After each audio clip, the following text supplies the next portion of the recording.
Mengelola konflik dalam keluarga.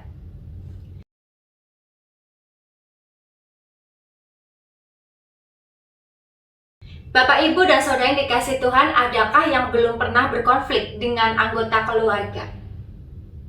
Konflik dalam keluarga bisa jadi justru lebih sering terjadi karena sebagai keluarga relasi kita sangat intensif, dekat, akrab, dan paling sering bertemu, paling sering berelasi. Atau konflik juga bisa jadi karena minim komunikasi di antara anggota keluarga. Konflik itu wajar saja, bahkan dalam kadar tertentu, konflik yang dapat dikelola dengan baik dapat membuat kita lebih mengenali, memahami, menerima orang lain. Andar Ismail dalam buku Selamat Tribut Rukun menuliskan 3 cara negatif dalam berkonflik.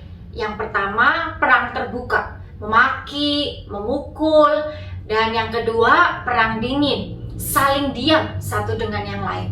Yang ketiga adalah cara anak kecil, yakni mutung, ngambek. Tentu ini bukan yang hendak kita pilih. Mari kita belajar dari Abram melalui kisah dalam Kejadian 13 ayat 1 sampai dengan 18. Lot dan Abram sama-sama masuk ke tanah Negeb, kemudian mengungsi ke Mesir saat kelaparan terjadi. Kemudian kembali lagi ke tanah Negeb, tanah Kanaan yang dijanjikan Tuhan. Mereka menjadi nomaden, berpindah-pindah, membawa serta harta benda mereka, yaitu ternak, emas, dan perak, serta orang-orang yang ada bersama dengan mereka.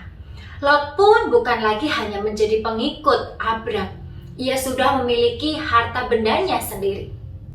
Dalam kebersamaan mereka, pada suatu kali muncul masalah antara gembala Lot dan gembala Abram, memperebutkan sumber air dan rumput-rumput untuk makanan ternak. Apalagi di situ juga tinggal orang Feris dan orang Kanaan. Mari kita melihat bagaimana Abram dalam mengelola situasi yang terjadi ini. Abram peka terhadap perkembangan situasi dan dapat mengantisipasi serta mencegah terjadi konflik yang berkepanjangan. Abram yang pertama peka bahwa sedang ada konflik antara gembala Lot dan gembala Abram. Sadar ada konflik yang sedang terjadi, itu merupakan awal mula kita dapat mengelola konflik dan menyelesaikannya.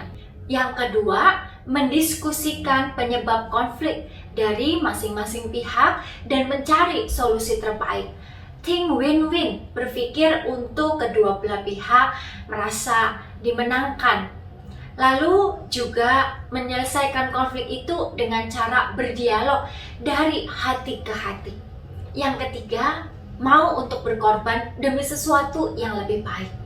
Ketika kita mau berkorban, maka kita mengutamakan kepentingan yang lain daripada diri sendiri. Bapak, Ibu, dan Saudara yang dikasihi Tuhan, antisipasi atau mencegah konflik yaitu dengan hal-hal sederhana. Mari kita mengenali kebiasaan masing-masing anggota keluarga, apa yang disukai dan apa yang tidak disukai. Lalu menjalin komunikasi yang baik, serta mau belajar untuk menerima dan menghargai perbedaan-perbedaan yang ada di antara anggota keluarga, serta tidak memaksakan apa yang menjadi kehendak sendiri, tetapi kita mau mengupayakan segala sesuatunya demi kebaikan bersama. Tuhan memberkati.